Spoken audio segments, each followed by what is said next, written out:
Ableton Live.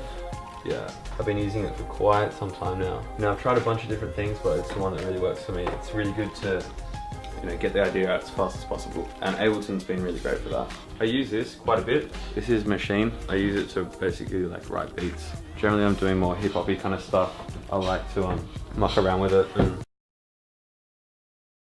this I usually use for playing out. It's also kind of fun to come in with beats on. Yeah, that's Sam. Hey Sam. In a live set, got a whole bunch of different things going on.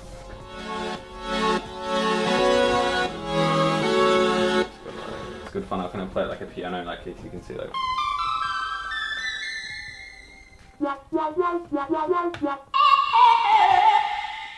We've got all the tracks separated, so I got the drums on one thing, the synths on another, and vocals on another. And this thing is basically where I have all these sections, and I'll just use the first line for all the drums, second for all the synths, third for all the vocals, and you got control over it, and then all the effects on here and stuff. So yeah, it's good fun to muck around with. I love the lights on this. It's the new one, and it's got all these lights. I bought it, upgraded. The new one doesn't really do anything else, it's just got nice lights. Totally worth it.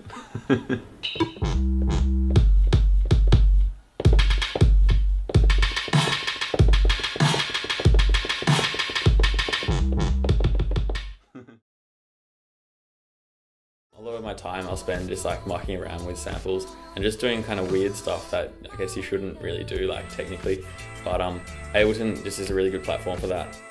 I find it's really important to push ideas out fast while you've got that creative energy. I don't bother labeling anything because I like to work so quickly. I have the sounds in special places. I'll always, the kick drum will be the #1 sound. My default setup here is I've got the 10 audio tracks up here, 10 simplers here. I use simpler heaps because I like to be able to see each individual hit. I use drum racks, but only for shakers. So if I've got I want to do some shakers, which is 2 or 3 sounds.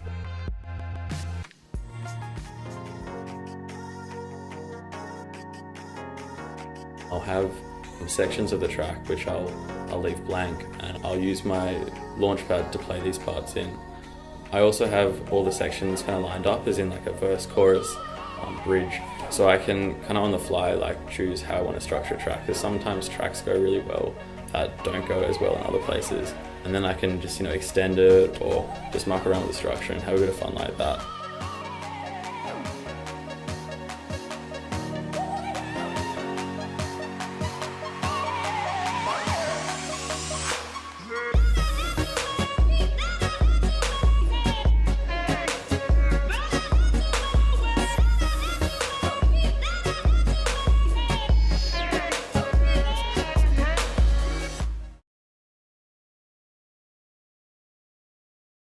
What is happening at the moment with your kind of sound? Because you're a hip hop producer, right? That's kind of a weird. You know what? I've actually I really haven't classed myself as a hip hop producer. I would say I came from a dance music background. Yeah.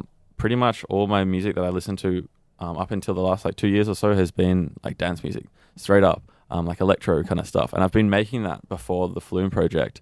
And then Flume project came along, and I got inspired by dudes like Flying Lotus, Jay Dilla, just more of the kind of weirdy, beatsy kind of stuff, Tokyo Monster, just a lot of strange, kind of experimental hip-hoppy stuff. And so that kind of fused with the strong dance music influence to make, I guess, what it is today. But is there any sort of name? What's that? What would you describe it as a genre? Can you even think? Because it is really hard to put your finger on. I always just tell people, because I get asked this a lot and I often struggle. I just say it's experimental electronica with a strong hip hop influence. You need a cool name though. Yeah, along that name. Flume Step. Yeah, Flume Step. It's almost like that whole genre thing's just out the window these days. That's the thing, that we kind of make it a bit fun, and we like to, when we put stuff up on SoundCloud, for example the Hyper Paradise remix, we call that Hyper Step. Onra remix was Crunk Step. Another one I did called Tropical Sun was called Ghetto Disco. This is in the genre section. Yeah. So we just muck around like that. So I'm really not, as long as I'm happy with what I'm putting out, I'm totally down to do all sorts. I really try, it's really important for me to not pigeonhole myself in a particular genre or style.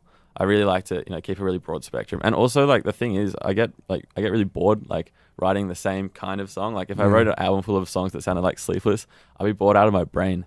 So I really like to kind of challenge myself and write just get weird basically and see what happens.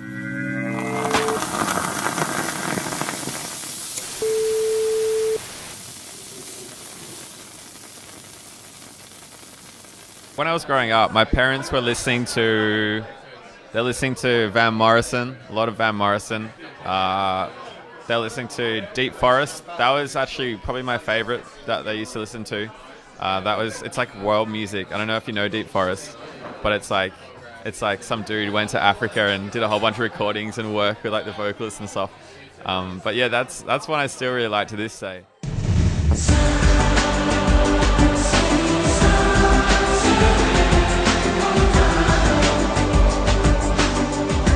The first time I realized I really liked music was when I kind of discovered like trance music, and that was kind of my just like when I discovered electronic music. But album wise, it would probably be something like The Prodigy's Fat of the Land. That would probably be like the big game changer for me. We do this trip every year, right? It was like a family, like once a year holiday.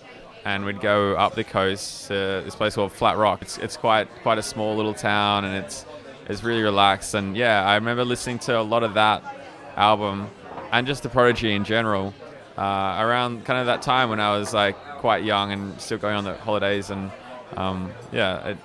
that's the memory that it has.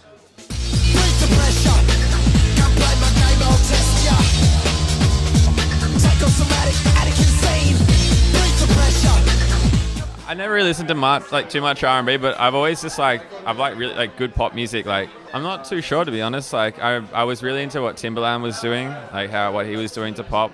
I really liked that Nelly Furtado one, the one that Timbaland produced. I can't remember what it was called. I think it was called Loose or something. But yeah, that was I really dig that one. Didn't think so. How you doing, young lady? The feeling that you're giving really drives me crazy. You don't have a play about the choke. I was at a loss for word first time that we spoke. Often I don't actually listen to music in albums. I'll get a track off the net like from an artist or this and that. My iPod's scattered full of shit like that. But lately I've been trying to listen to more albums again. I just bought a car. I actually intentionally I just got a studio as well, right, back at home, and it's like an hour from my house. But I could have got something like, right near my house, but I intentionally got something that was like far away just so I could listen to music in the car driving there. Right now I'm listening to the Foals one, Holy Fire, and I'm really liking that. It's got some really interesting stuff. I've been kind of a bit off bands for a while.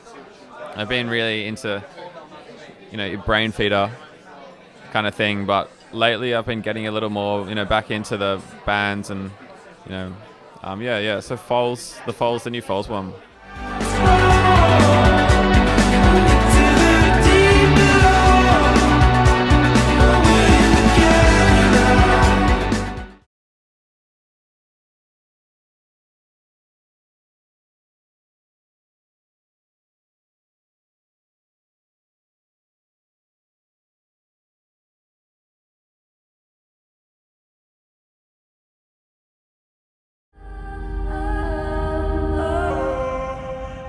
All right, let's go.